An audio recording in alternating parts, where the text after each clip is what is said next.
Welcome back to the Dickinson Adventures. I'm Robbie. And I'm Tay. And we back, baby. We back. And for all who do not know, because we've been getting a few questions recently, we are in the United States. We're not in Tanzania. Our property is not in Tanzania, unfortunately. Guess we're still here. So we are here to show you guys a little bit of our property today, and we want to talk about 5 things that we do not like or hate. Five things that we hate about farming. Yes. But before we do, we want to also include a little bit of our work out here, because that's why you haven't seen us. We've been working really hard, and we got to find a new way to put it all together. So we're going to be working while we're educating you guys on a few different things about our farm. So let's get ready to go to work. Hey, what it look like? We ready to go, huh? I'm ready. I got on my boots, as you can see. I have my good old trusted knife with me as always. I got my gun with me, got gloves just in case I got to do some hard work, and I always got a bug spray. I always keep my walkie-talkie with me too. Tay? As he said before, we got the boots on. The pants are tucked into the boots, and if you're wearing long socks, you want the socks on top of the pants. You do this to stop ticks from getting, or any other bugs from getting down into your pants, around your ankles, or anything like that. I got on 2 shirts now, long sleeves, with my short sleeves tucked into my pants to stop those bugs from getting into my clothes. And then I have my beautiful, beautiful hair net to stop the ticks from getting into our hair. We don't want that. And then the last thing that we have is bug spray. You ready to put it on? Yeah.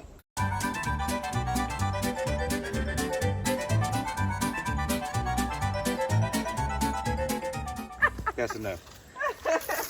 We out of here, y'all. Hold on, let's put it on for real. All right, y'all. We're about to start headed to the back. What we're doing today, while we tell you about these 5 things, is checking on our fence. Yeah. So the first thing that we do not like about farming is the wildlife. We're out here because a fox ate one of our chickens. We actually think he ate multiple chickens out here. So that's really a bummer, and so we have to do things in order to stop them from eating our livestock and eating our dinner, because that chicken's supposed to be for us. But yeah, so... And we're supposed to be their protectors. There are a lot of different types of animals out here. We mentioned the fox, but like we said a little earlier, we have ticks out here. There's spiders out here. We've seen snakes out here. So there are a lot of animals that we aren't used to coming across in the city, especially not in Jacksonville. Yeah, and then here they have different types of snakes. We have the garden snakes and the grass snakes, and we also have water moccasin. We haven't seen one. Yeah, we have not seen one. We've only seen the rat snake, and the rat snake is okay to have around the property. You want it in the, on the property, because it eats the little mice that are out here. I didn't even know it was little mice. And they actually say that the more garden snakes are, the bigger they'll stop the other snakes from coming in, because they kind of know it's their territory. So they'll push them out if they even try to come on the land. So don't kill all the garden snakes and the little ones. I know we don't know snakes like that, but I think we'll be able to tell the difference between those gardens and the black racers and the moccasins that we have. So mostly the predators are the things that we do not like about having a farm out here. The next major thing is it's expensive. So we're going to show you guys the fence. Anybody who's seen Dickinson Farming Lodge Phase 1, you saw how we started off. We didn't have a fence. A lot of it was grown up. Yeah, just a lot of shrubbery and trees and stuff. So we're gonna go along and check this fence, because foxes when they want to come into your property, they'll continuously dig in one area in order to get in one night, and they're really persistent. And we're really sure, our dogs are out here barking a lot early this morning, so we're pretty sure that there had to be a fox out here. So let's go check out the fence. Yes, ma'am.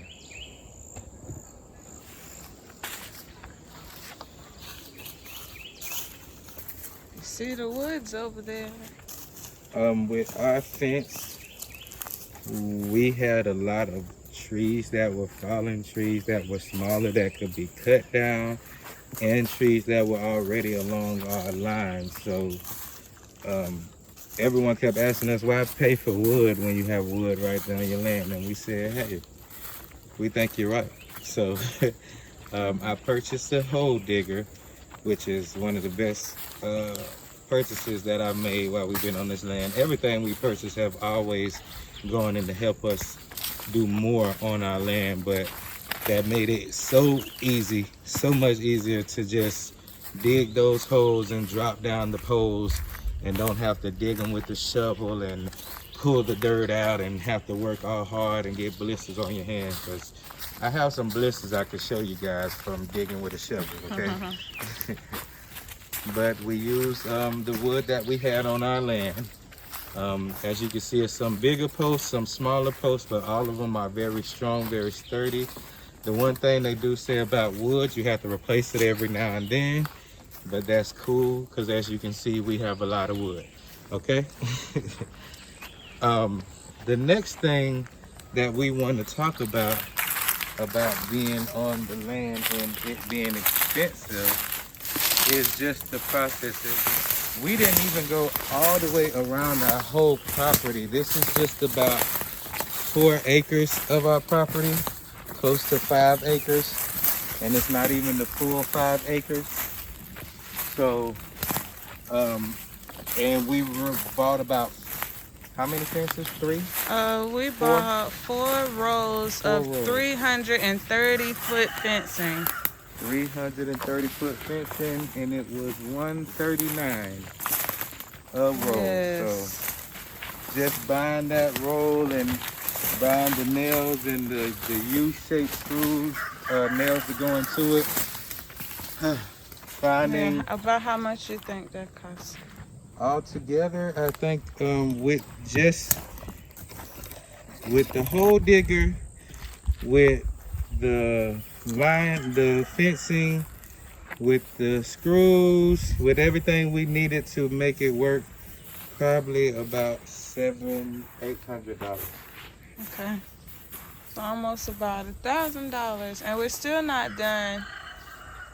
We need to go back and add more posts in between like big spaces like this. We have to go back and add pieces, but we really had to get something up because we decided to buy 2 Great Pyrenees for the property in order to kind of keep away all of these all of the predators that we don't want near our animals. Yeah, and we'll talk about them in another video. They'll get their own video. Yes. Some other expenses that we have for this fence that we're not done with yet is to get barbed wire to run around the bottom of it. Yep. And to get our electrical galvanized line to run across the top of it. Top, yep. Yeah, so we have to get that to run around the whole top and the whole bottom. Like I always tell you guys, you don't have to get everything in one time, at one time. I bought our barbed wire maybe a year ago, and we have 2 rolls, so we're gonna see how much that does. Hopefully it does a lot, but we haven't used it yet, but I have it. So now with this fence and the steps that we're on now, we can actually use it now and don't have to worry about going to the store and buying barbed wire, then buying the galvanized line and doing more. So sometimes just start off small, grab a few things. It doesn't matter if you have a full plan together with it yet, it'll come together, you guys. Oh, I haven't had breakfast, so breakfast stop. I think I'm about to eat a few of these. Oh, they look so good. And a lot of people, you guys need to get out some. Don't stay in the house all day because it's not really healthy for you, okay? You're not even getting any good germs. You're sanitizing everything. Come out and enjoy yourself. Sometimes we eat the blueberries right out the bush. And you don't have to check them for, make sure it don't have any bugs or anything on them, but it increases your immunity if you eat it right out the tree. Yes. And you'll never eat another blueberry at the grocery store. You will never. And we don't have to, because God has blessed us with enough blueberries around our whole land, and they grow, you know, in a certain order where like one of them be ready, then the next set will be ready, and then like all now. summer. Well, we in spring right now, so spring into late summer. We have blueberries out here. It's a blueberry bush right behind us, y'all, and in front of us. All right, back to the fence. Do you see how big they are? Okay. Oh my God. Like, these aren't even, like, bushes are supposed to be down here. These are taller than us, okay? Yep. And the blueberries are enormous, okay? They're really big, really seedy, so you know that they're not GMO or anything. Really good. Okay. Pop them. Now, back to the fence. You guys, not only is it expensive, it's a lot of hard work, okay? Especially if you're doing it on your own. We like to do a lot of stuff on our own. I am a maintenance man, so I'm the person that you call to do your stuff anyway, so why not do my own? It took a lot of hammering. It took a lot of pulling. It took a lot of hole drilling. Yeah, intense labor. Intense labor. It took the whole family. Pretty hard. You guys don't tell the people on us, okay? It took us about 3 days. Yeah, 3 days to get this completed. And I mean, we worked for like hours straight. And that's just the back portion that from where we started at to what we're showing you now. The whole front side of the fence we did another day, and that was, like I say, a whole nother day. So 4 days, maybe 4.5 days to just make sure everything was in place and how it needed to be.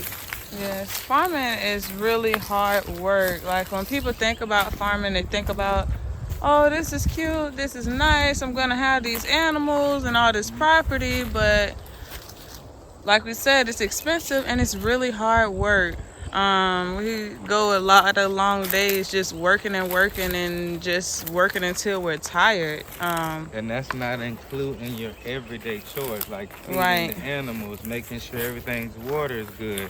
You know, just the day-to-day stuff that you have to do. Yes, because if you have animals, you have to feed them. You have to care for them. You have to clean up their poop. You have to treat their wounds, make sure that they're not sick. It's a lot. It's a lot that comes with it. Another thing that we do not like about farming is we're not exactly sure of the outcome. You never really know what's gonna happen, especially with us being from the city. We weren't raised up in like farmer families or anything like that. We really just started when Corona hit. Now, we had the property before then, which was a blessing. We didn't even know that it was coming, but it was like as soon as we bought it, then about 4 or 5 months later, then there were lockdowns. So since then, like, just the uncertainty of it all, like, we never know. We have a lot of surprises, but we also have a lot of disappointments out here. It's like we said, not as glamorous as everyone tries to make it. And you can lose a lot very quickly. Spend a lot of hard-earned money getting lost. That is actually our last thing that we don't like about farming is the losses. And we don't just mean financially, because you can invest in something that does not profit at all. But also when you buy animals that die, or like we said, our chickens got eaten by the fox. Our own dog killed about 4 or 5 of our rabbits just because he thought that they were toys. So yeah, that like she said, is a big deal. Other than that, they can get sick. Chickens get things called bumblefoot. They have respiratory problems. Some of them have a lot, a worse kind of thing going on where they, I won't tell y'all about that on here, okay? When it comes to rabbits, they can get sores underneath their butts. Like I say, dogs can play with them, eat them. Everything loves to eat them. Foxes, bobcats, all of those type of things. Like I say, and when it comes to our bigger animals, our biggest problem is just making sure that they're healthy and not knowing exactly what can be wrong with them, and just making sure that we stay on top of their food, their medicines, their cuts, their wounds, their bedding, and their areas to make sure that they're clean so that they're able to just be happy and do whatever they need to do. I didn't show y'all this in the beginning. This is my sweat rag. Got to have one of these, okay? We are at the front of our property. As you can see, I have no trespassing signs posted like every 20 feet, okay? This one back there. That's what that yellow thing is. Yeah, so we put those up. I mean, not to be rude or crazy or anything like that. We just let people know, like, no hunting around here. We want this to be a safe haven for animals, for us, for our children, for everything. I know we're talking about the bad things that go on the land, but we've been having everything from hummingbirds to robins. We have woodpeckers, owls, hawks, all these animals that literally just sit over in our trees, right in our area, looking us in our face. And I tell my kids all the time, and you know us, hey, that's not for us to mess with. This is nature. We moved into their area, so we're gonna try to keep it as natural as possible without disturbing them as much as possible.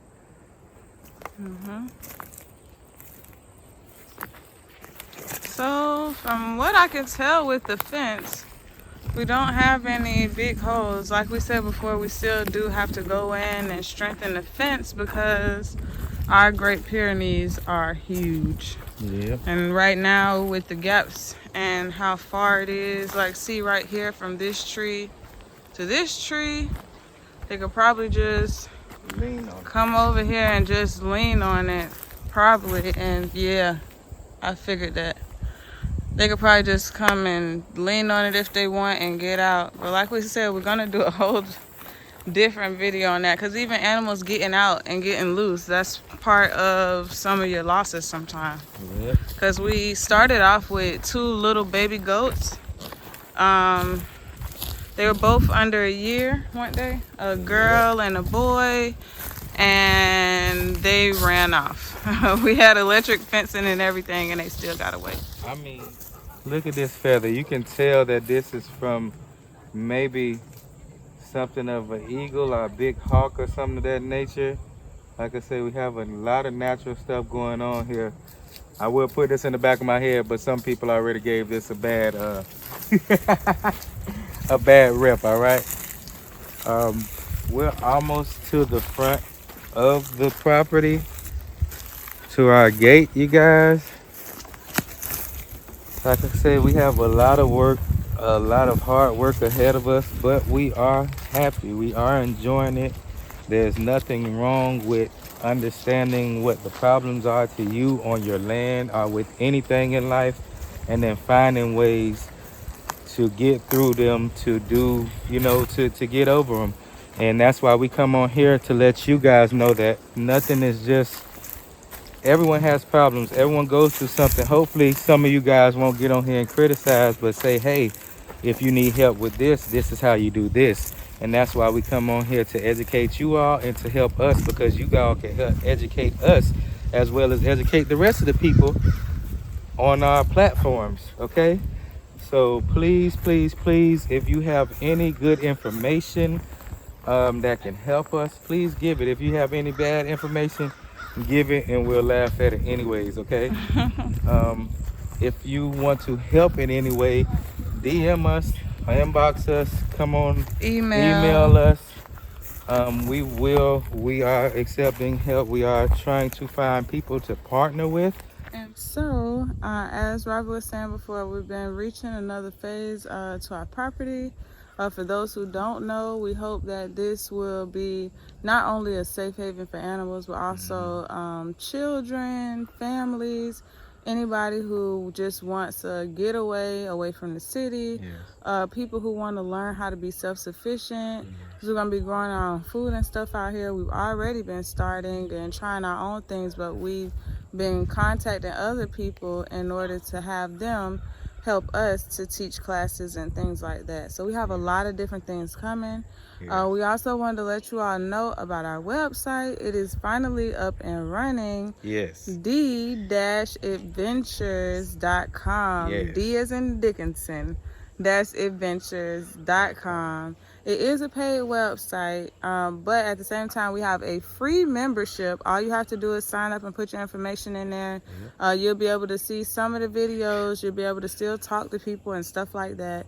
But on our paid channel, we're going to be having our kids on there to help teach other kids how to be self-sufficient and just share some of the things that we've all been learning out here.